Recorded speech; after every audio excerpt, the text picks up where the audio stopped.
नमस्कार दोस्तों, कैसे हैं आप सब। उम्मीद करता हूं सब बढ़िया होंगे। सो फ्रेंड्स, इन्वेस्टो प्राइड के एक और ब्रांड न्यू वीडियो में आप सभी का स्वागत है।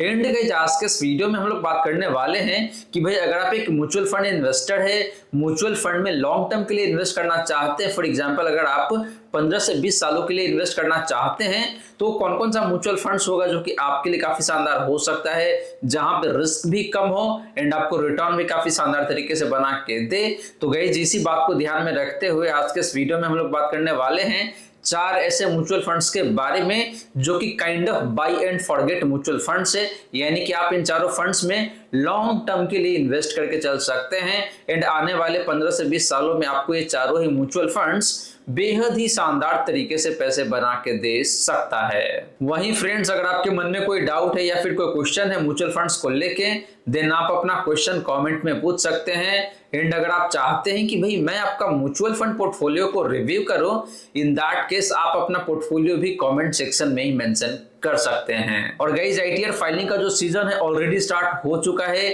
धमाकेदार तरीके से आईटीआर फाइलिंग शुरू हो चुका है। आपने अपना आईटीआर अभी तक फाइल नहीं किया हुआ है, इन दैट केस आप मुझे कांटेक्ट कर सकते हैं या फिर मेरे टीम ऑफ एक्सपर्ट को कांटेक्ट कर सकते हैं और हम लोग आपका आईटीआर काफी कॉस्ट इफेक्टिव तरीके से और बेहतरीन तरीके से फाइल करके देने वाले हैं। और गाइस, अगर आप एक सैलरीड एम्प्लॉय है, इन दैट केस आपके लिए काफी अच्छा ऑफर हम लोग लेके आए हैं यहाँ पे कि आपका जो आईटीआर है उसको हम लोग सिर्फ और सिर्फ 999 में फाइल करके देने वाले हैं। और ये जो ऑफर है ये सिर्फ पहले 100 सब्सक्राइबर है उन्हीं के लिए एप्लीकेबल होने वाले हैं, जिसमें से देखे तो कहीं ना कहीं 40 से लेके 50 के आसपास में ऑलरेडी सब्सक्राइबर मुझे रीच आउट कर चुके हैं। तो आप लोग भी देरी मत कीजिए, दिए गए नंबर पे आप मुझे कॉल कर सकते हैं या फिर मेरे टीम ऑफ एक्सपर्ट को कांटेक्ट कर सकते हैं। तो फ्रेंड्स, जैसे मैंने आपको बताया कि भाई आज के इस वीडियो में हम लोग बात करने वाले हैं 4 ऐसे म्यूचुअल फंड्स के बारे में जिसमें आप एक बार इन्वेस्ट करके अगले 15 से 20 सालों के लिए कंटिन्यू करके चल सकते हैं, या फिर इसको आप buy and forget mutual fund भी कह सकते हैं। तो चलिए पहले बात कर लेते हैं लार्ज कैप कैटेगरी का,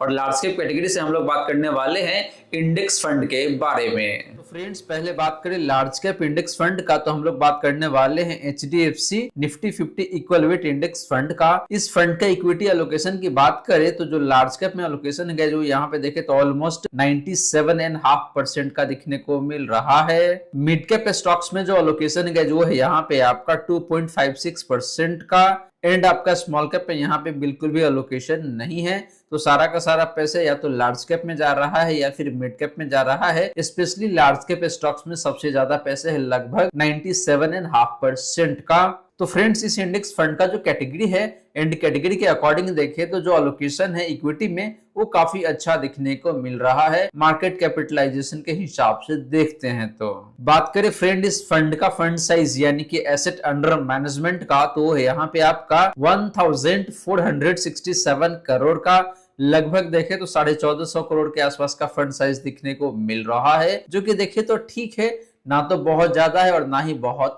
कम है। काफी अच्छा फंड साइज है इस पर्टिकुलर इंडेक्स फंड का। और गाइस, आगे चल के ये जो फंड साइज है ये काफी ज्यादा हो सकता है क्योंकि ये एचडीएफसी ग्रुप का फंड है और एचडीएफसी के जितने भी फंड है वहां पे फंड साइज काफी ज्यादा दिखने को मिलता है, परफॉर्मेंस भी काफी अच्छा रहता है। तो पेरेंटेज के हिसाब से देखे तो ये फंड भी आगे चल के काफी ज्यादा ग्रो हो सकता है। बात करें गाइस हिस्टोरिकल रिटर्न का, तो पहले हम लोग बात करने वाले हैं YTD 2025 का। तो साल 2025 में जो रिटर्न आया है इस फंड का वो है यहाँ पे आपका लगभग 5.5% का। एक महीने की बात करें तो यहाँ पे लगभग 2% के आसपास का रिटर्न है। बात करें फ्रेंड पिछले 3 महीने का, तो यहाँ पे रिटर्न ठीक दिखने को मिल रहा है लगभग 10.25% के आसपास में। पिछले 1 साल की बात करें तो यहाँ पे रिटर्न ठीक ठाक सा है, ना तो बहुत खराब है और ना ही बहुत अच्छा है।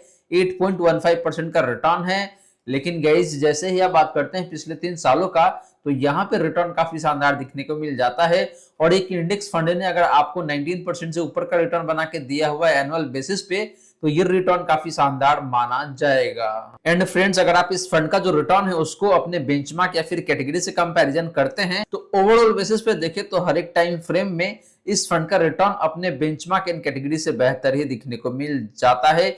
कुछ एक टाइम फ्रेम ऐसा है जहां पर रिटर्न थोड़ा सा कम जरूर है लेकिन डिफरेंस बहुत ज्यादा का नहीं है। वहीं बात करेंगे जिस फंड का रिस्क रेशियोज का, तो पहले बात करते हैं स्टैंडर्ड डिवीजन का, तो वो है यहाँ पे आपका 14.77 का। एंड कैटेगरी का स्टैंडर्ड डिवीजन है आपका 14.57 का। तो कैटेगरी से इसका स्टैंडर्ड डिविएशन थोड़ा सा ज्यादा है, लेकिन बहुत माइनर सा डिफरेंस है गाइस। यानी कि इस फंड का रिटर्न उतना ही वोलेटाइल रहता है जितना कैटेगरी का रिटर्न वोलेटाइल रहता है। बात करें फ्रेंड शार्प रेशियो का, तो वो है यहाँ पे आपका 0.82 का, एंड कैटेगरी का शार्प रेशियो है आपका 0.75 का। तो कैटेगरी से थोड़ा सा बेहतर है, यानी कि ये फंड जितना रिस्क लेता है उसके कंपैरिजन में आपको रिटर्न थोड़ा सा बेहतर बना के देता है। लास्टली बात करेंगे जिस फंड का अल्फा का, तो वो यहाँ पे आपका 1.31% का, एंड कैटेगरी का अल्फा है आपका 0.44% का। तो इस फंड का अल्फा भी देखिए तो बेहतर दिखने को मिलता है, यानी कि ये फंड अपने बेंचमार्क इंडेक्स को लगभग 1.1% से बीट किया हुआ है पिछले 3 सालों की बात करते हैं। तो फ्रेंड्स ये रही सारी की सारी बातें आपका HDFC Nifty 50 equal weight index fund का। और गाइस ओवरऑल देखे तो इस फंड का रिटर्न काफी अच्छा है, इक्विटी एलोकेशन भी देखे तो मार्केट कैप के हिसाब से काफी अच्छा दिखने को मिल रहा है। इस फंड का जो फंड साइज है ये काफी पॉजिटिव एस्पेक्ट है, आगे चल के ये फंड साइज काफी ज्यादा ग्रो हो सकता है, और इसके साथ साथ आपका जो पैसा है ये भी ग्रो हो सकता है। वहीं गाइस हमने देखा कि भाई इस फंड का जो रिस्क रेशियोज है ये भी काफी अच्छा दिखने को मिल रहा है। तो ओवरऑल ये फंड काफी बैलेंस है एंड इंडेक्स कैटेगरी से आपके लिए काफी शानदार हो सकता है। और सबसे अच्छी बात यहाँ पे ये है कि भाई ये HDFC ग्रुप से बिलोंग करता है, तो आगे चल के आपको रिटर्न काफी बेहतर बना के दे सकता है। अब चलिए गाइस बात करते हैं एक ऐसे फ्लेक्सी के फंड के बारे में जिसको आप साल 2025 में इन्वेस्ट करके फॉरगेट कर सकते हैं, यानी कि बाय एंड फॉरगेट टाइप के फ्लेक्सी का फंड होने वाला है आपके लिए। तो गाइस बात करें फ्लेक्सी का फंड का, तो यहाँ पे काफी वेल नोन फंड है और उस फंड का नाम है आपका पराग पारिक फ्लेक्सी का फंड। इस फंड का इक्विटी एलोकेशन की बात करें तो लार्ज कैप में जो एलोकेशन है जो है यहाँ पे आपका 94.28% का, लगभग देखे तो सारा का सारा पैसे लार्ज कैप स्टॉक्स में ही जा रहा है। मिड कैप एलोकेशन की बात करें तो वो है यहाँ पे आपका 5.44% का, एंड स्मॉल कैप की बात करें तो यहाँ पे बहुत माइनर सा एलोकेशन है 0.28% का। तो फ्रेंड्स पराग पारिक फ्लेक्सी का फंड का जो एलोकेशन है इक्विटी में ये काफी अच्छा दिखने को मिल रहा है, और जब जब मौका मिलेगा तो उसके इसमें हो सकता है कि भाई ये फंड अपना एलोकेशन को चेंज करे, क्योंकि फ्लेक्सी के फंड में कोई पाबंदी नहीं होता है एलोकेशन करने का। बात करेंगे इस फंड का फंड साइज यानी कि एसेट अंडर मैनेजमेंट का, तो ये काफी ज्यादा है, और वो है यहाँ पे आपका लगभग 98,500 करोड़ का, जो कि देखे तो गाइस एक्सट्रीम हायर साइड में दिखने को मिल रहा है। तो फंड साइज देखे तो बहुत बेहतर नहीं है पराग पारिक फ्लेक्सी का फंड का, क्योंकि जनरली ये माना जाता है कि भाई जिस फंड का fund size extreme higher side में होता है उस फंड का जो रिटर्न है वो धीरे धीरे खराब होने लगता है। लेकिन अभी तक इस फंड के जो फंड मैनेजर है इतना ज्यादा फंड साइज होने के बावजूद भी रिटर्न काफी अच्छा बना के दिया हुआ है, जो कि आपको अभी पता चल जाएगा। तो बात करेंगे इस रिटर्न का, तो YTD 2025 में जो रिटर्न है पराग पारिक फ्लेक्सी का फंड का वो यहाँ पे आपका लगभग 3% के आसपास में, एक महीने में देखे तो लगभग 2.5% के आसपास का रिटर्न है, 3 महीने में देखे तो आपको लगभग 0.8% का रिटर्न है, 6 महीने में देखे तो लगभग 2% के आसपास का रिटर्न देखने को मिल रहा है। पिछले 1 साल की बात करें तो यहाँ पे रिटर्न काफी अच्छा है, लगभग 15.5% का। और गाइस आपको बता दूं कि पिछले 1 साल में बहुत सारे फंड ऐसे हैं जिसने आपको निगेटिव रिटर्न बना के दिया हुआ है, लेकिन इस फंड ने आपको पॉजिटिव 15.54% का रिटर्न बना के दिया हुआ है लास्ट 1 ईयर में। पिछले 3 सालों में देखें तो रिटर्न काफी अच्छा है 22.23% का, एंड बात करें पिछले 5 सालों का तो यहाँ पे भी रिटर्न काफी शानदार दिखने को मिलता है 27.15% का। और गाइस पिछले 10 सालों का रिटर्न हमने यहाँ पे कवर नहीं किया है, लेकिन पिछले 10 सालों का जो रिटर्न है वो भी लगभग 20% या फिर उससे ज्यादा ही दिखने को मिलता है एनुअल बेसिस पे। तो परफॉर्मेंस पराग पारिक फ्लेक्सी का फंड का अक्रॉस द टाइम फ्रेम काफी शानदार दिखने को मिलता है, वो चाहे बात करें आप बेंचमार्क इंडेक्स के कंपैरिजन में या फिर कैटेगरी एवरेज के कंपैरिजन में। बात करेंगे जिस फंड का रिस्क रेशियोज का, तो पहले बात करते हैं स्टैंडर्ड डिवीजन का, तो वो यहाँ पे आपका 10 का यानी कि 10 का, जो कि देखे तो कैटेगरी से काफी कम है, यानी कि इस फंड का जो रिटर्न है जो काफी कम वोलेटाइल रहता है। बात करें शार्प रेशियो का, तो वो है यहाँ पे आपका 1.42 का, एंड कैटेगरी का शार्प रेशियो है 0.89 का। तो फ्रेंड्स इस फंड का शार्प रेशियो भी काफी शानदार दिखने को मिल रहा है, यानी कि ये फंड जितना रिस्क लेता है उसके कंपैरिजन में आपको रिटर्न ज्यादा बेहतर बना के देता है। एंड लास्टली बात करें अल्फा का, तो वो यहाँ पे आपका लगभग 7% के आसपास में, जो कि कैटेगरी से देखे तो काफी ज्यादा दिखने को मिल रहा है, यानी कि इस फंड ने अपने बेंचमार्क इंडेक्स को पिछले 3 सालों में लगभग 7% से बीट किया हुआ है एनुअल बेसिस पे। तो गाइस ये रही सारी की सारी बातें आपका पराग पारिक फ्लेक्सी का फंड का। और इस फंड का हर एक एस्पेक्ट काफी अच्छा दिखने को मिल रहा है। सिर्फ फंड साइज ऐसा पॉइंट है जो कि मुझे बहुत अच्छा नहीं लग रहा है, और ये फंड साइज शायद आगे चल के और बढ़ने वाला है, क्योंकि ये फंड काफी पॉपुलर है अपने कैटेगरी में, और मैक्सिमम इन्वेस्टर के पास पारंपरिक फ्लेक्सी का फंड ऑलरेडी पोर्टफोलियो में होगा, या फिर नहीं है तो वो लोग इन्वेस्ट करने के लिए सोच रहे होंगे। अब चलिए गाइस बात करते हैं एक ऐसे मिड कैप फंड के बारे में जिसने पास्ट में तो काफी शानदार तरीके से परफॉर्म किया हुआ है, प्रेजेंट में भी आपको काफी बेहतरीन तरीके से परफॉर्म करके दे रहा है, और आने वाले टाइम में भी आपको काफी बेहतरीन तरीके से पैसे बना के दे सकता है। तो गाइस बात करें मिड कैप फंड से एक ऐसे फंड के बारे में जिसमें आप इन्वेस्ट करके भूल सकते हैं लॉन्ग टर्म के लिए, तो उस फंड का नाम है आपके लिए यहाँ पे HDFC mid cap opportunity fund.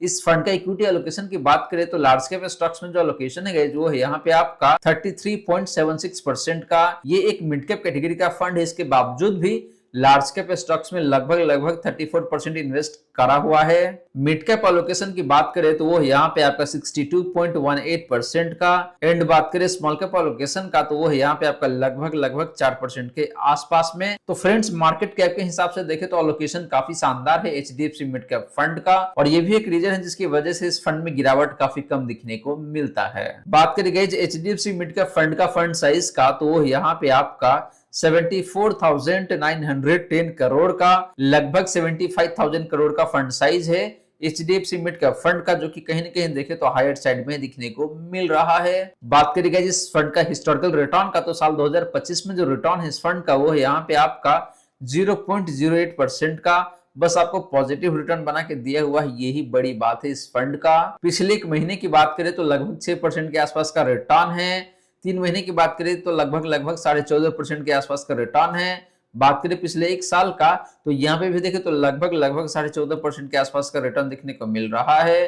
पिछले 3 सालों में देखें तो यहाँ पर रिटर्न काफी शानदार है 30.48% का, एंड बात करें पिछले 5 सालों का तो यहाँ पे भी रिटर्न काफी शानदार दिखने को मिल जाता है लगभग 34% के आसपास में। तो फ्रेंड्स इस फंड का भी return across the time frame काफी शानदार है, एंड अपने बेंचमार्क एंड कैटेगरी एवरेज दोनों को ही काफी अच्छे खासे मार्जिन से बीट किया हुआ है। वहीं गाइस बात करें इस फंड का रिस्क रेशियोज का तो पहले बात करते हैं स्टैंडर्ड डिविएशन का, तो वो यहाँ पे आपका 15.11 का, एंड कैटेगरी का स्टैंडर्ड डिविएशन है आपका 16.5 का, यानी कि इस फंड का स्टैंडर्ड डिविएशन थोड़ा सा कम है। इसका मतलब ये है गाइस कि इस फंड का भी रिटर्न थोड़ा सा कम वोलेटाइल रहता है। बात करें शार्प रेशियो का तो वो यहाँ पे आपका 1.41 का, एंड कैटेगरी का शार्प रेशियो है 1.06 का। तो इस फंड का भी शार्प रेशियो काफी अच्छा दिखने को मिल रहा है, यानी कि ये फंड भी जितना रिस्क लेता है उसके कंपैरिजन में आपको रिटर्न ज्यादा बेहतर बना के देता है। एंड लास्टली बात करें इस फंड का अल्फा का तो वो यहाँ पे आपका लगभग 5.5% का, जो कि कैटेगरी से देखें तो बहुत बेहतरीन दिखने को मिल रहा है, यानी कि इस फंड ने अपने बेंचमार्क इंडेक्स को पिछले 3 सालों में लगभग 5.5% से बीट किया हुआ है। तो फ्रेंड्स ये रही बात आपका HDFC मिड कैप फंड का, और इस फंड का इक्विटी एलोकेशन भी काफी अच्छा है, फंड साइज थोड़ा सा हायर साइड में जरूर है लेकिन रिटर्न काफी शानदार है, एंड रिस्क रेशियोज भी देखे तो काफी अच्छा दिखने को मिल रहा है, यानी कि ये फंड रिस्क भी कम लेता है एंड आपको रिटर्न भी बेहतर बना के देता है। तो दोनों एंगल से देखे तो ये फंड काफी शानदार है, एंड आने वाले टाइम में आपको काफी बेहतरीन तरीके से पैसे बना के दे सकता है। अब चलिए गाइस बात करते हैं एक ऐसे स्मॉल कैप फंड के बारे में जिसने अगेन पास्ट में काफी कम गिरावट दिखाया है, लेकिन जब मार्केट ऊपर की तरफ गया है उस केस में आपको रिटर्न काफी शानदार तरीके से बना के दिया है। तो गाइस बात करें स्मॉल कैप फंड का तो यहाँ पे जो फंड है स्मॉल कैप कैटेगरी से वो है आपका टाटा स्मॉल कैप फंड, और फ्रेंड्स आपको पहले ही बता दूं कि टाटा स्मॉल कैप फंड में सिर्फ और सिर्फ SIP ही अलाउड है, लमसम अलाउड नहीं है। बात करें इस फंड का इक्विटी एलोकेशन का तो लार्ज कैप स्टॉक्स में जो एलोकेशन है जो है यहाँ पे आपका नील, यानी कि ये फंड लार्ज कैप स्टॉक्स में बिल्कुल भी पैसा नहीं डालता है, या फिर ऐसे कह सकते हैं कि भाई अभी के टाइम में लार्ज कैप में एक भी रुपए इन्वेस्ट नहीं करा हुआ है। बात करें मिड कैप एलोकेशन का तो वो यहाँ पे आपका 36.74% का, एंड बात करें स्मॉल कैप एलोकेशन का तो वो यहाँ पे आपका 63.25% का। तो फ्रेंड्स कैटेगरी के अनुरूप ही टाटा स्मॉल कैप फंड ने लार्ज कैप स्टॉक्स में बिल्कुल भी पैसे इन्वेस्ट नहीं किया हुआ है, और जो स्मॉल कैप है वहां पे लगभग 63% का एलोकेशन है, एंड मिड कैप स्टॉक्स में देखें तो लगभग 37% का एलोकेशन दिखने को मिल रहा है। बात करेंगे जिस फंड का फंड साइज यानी कि एसेट अंडर मैनेजमेंट का तो वो यहाँ पे आपका 9,418 करोड़ का। तो ये फंड साइज काफी रिजनेबल है, ना तो बहुत कम है और ना ही बहुत ज्यादा है। तो आगे चल के फंड ग्रो भी हो सकता है एंड आपको रिटर्न भी काफी अच्छे तरीके से बना के दे सकता है और पेरेंटेज भी काफी अच्छा है। इस फंड का टाटा ग्रुप का नाम जुड़ा हुआ है तो पेरेंटेज तो काफी अच्छा हो ही जाता है। बात करेंगे जिस फंड का पास्ट परफॉर्मेंस का, तो साल 2025 में जो रिटर्न है इस फंड का वो यहाँ पे आपका -5.7% का। फ्रेंड्स आपको बता दूं कि स्मॉल कैप कैटेगरी से बहुत सारे फंड ऐसे हैं जिसने आपको साल 2025 में 10-10%, 12-12% का नेगेटिव रिटर्न बना के दिया हुआ है। तो उस महीने में देखें तो ये फंड थोड़ा सा बेहतर ही दिखने को मिल रहा है। हालांकि कैटेगरी एंड बेंचमार्क का जो रिटर्न है YTD का वो थोड़ा सा बेहतर दिखने को मिल रहा है। पिछले एक महीने की बात करें तो यहाँ पे रिटर्न 8.19% का है जो कि अपने कैटेगरी एंड बेंचमार्क के आसपास में ही दिखने को मिल रहा है।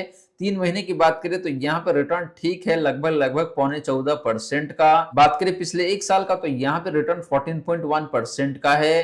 पिछले 3 सालों की बात करें तो रिटर्न 26.31% का है। एंड बात करें पिछले 5 सालों का तो यहाँ पे भी रिटर्न देखे तो काफी अच्छा दिखने को मिल रहा है, ऑलमोस्ट 36% का। तो friends Tata small cap fund का जो रिटर्न है कुछ महीने में अपने बेंचमार्क से खराब दिखने को मिल रहा है, लेकिन इस फंड को मैंने क्यों चूज किया हुआ है क्योंकि यहाँ पे वोलाटिलिटी काफी कम दिखने को मिलेगा आपको एंड जो रिस्क एलिमेंट है ये थोड़ा सा लोअर साइड में दिखने को मिलता है। तो इसीलिए ये फंड आपके लिए काफी सूटेबल हो सकता है अगर आप इन्वेस्ट करके काफी लॉन्ग टर्म प्ले करना चाहते हैं। तो बात करेंगे रिस्क रेशियोज का, तो पहले बात करते हैं स्टैंडर्ड डिवीजन का, तो वो यहाँ पे आपका 16.39 का जो कि कैटेगरी से कम है।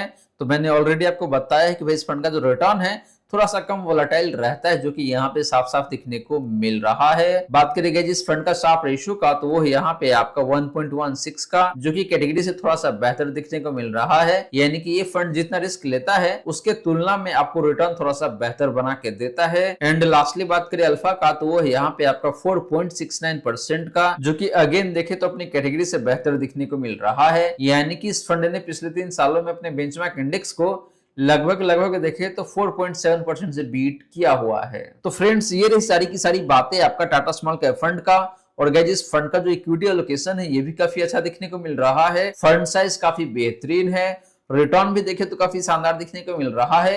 हालांकि कुछ टाइम फ्रेम में रिटर्न थोड़ा सा खराब जरूर है अपने बेंचमार्क एंड कैटेगरी के कंपैरिजन में, लेकिन इसके बावजूद भी देखे तो इस फंड का रिटर्न काफी अच्छा दिखने को मिलता है अगर आप लॉन्ग टर्म के हिसाब से देखते हैं तो। एंड इस फंड का जो रिस्क रेशियो है जी काफी शानदार, काफी बैलेंस दिखने को मिल जाता है। तो ये फंड स्मॉल कैप कैटेगरी से होने के बावजूद भी रिस्क कम लेता है एंड आपको रिटर्न थोड़ा सा बेहतर बना के देता है। तो फ्रेंड्स ये रही सारी की सारी बातें जो हमने की आज के इस वीडियो में, और मैंने आपको 4 बेहतरीन फंड बताया है जिसमें रिस्क लेवल भी देखे तो काफी कम है, रिस्क कंपोनेंट कम है, इसके साथ साथ इसका जो रिटर्न है काफी बेहतरीन है। तो अगर आप एक ऐसे इन्वेस्टर है जो कि बहुत ज्यादा रिस्क नहीं लेना चाहते हैं बट रिटर्न बेहतर कमाना चाहते हैं म्यूचुअल फंड से, इन दैट केस ये चारों फंड्स आपके लिए काफी शानदार हो सकता है आने वाले 15 से 20 सालों के लिए। तो गाइस आशा करता हूं जितनी भी बातें मैंने बताने की कोशिश किया है सारी की सारी बातें आपको समझ में आ गया होगा।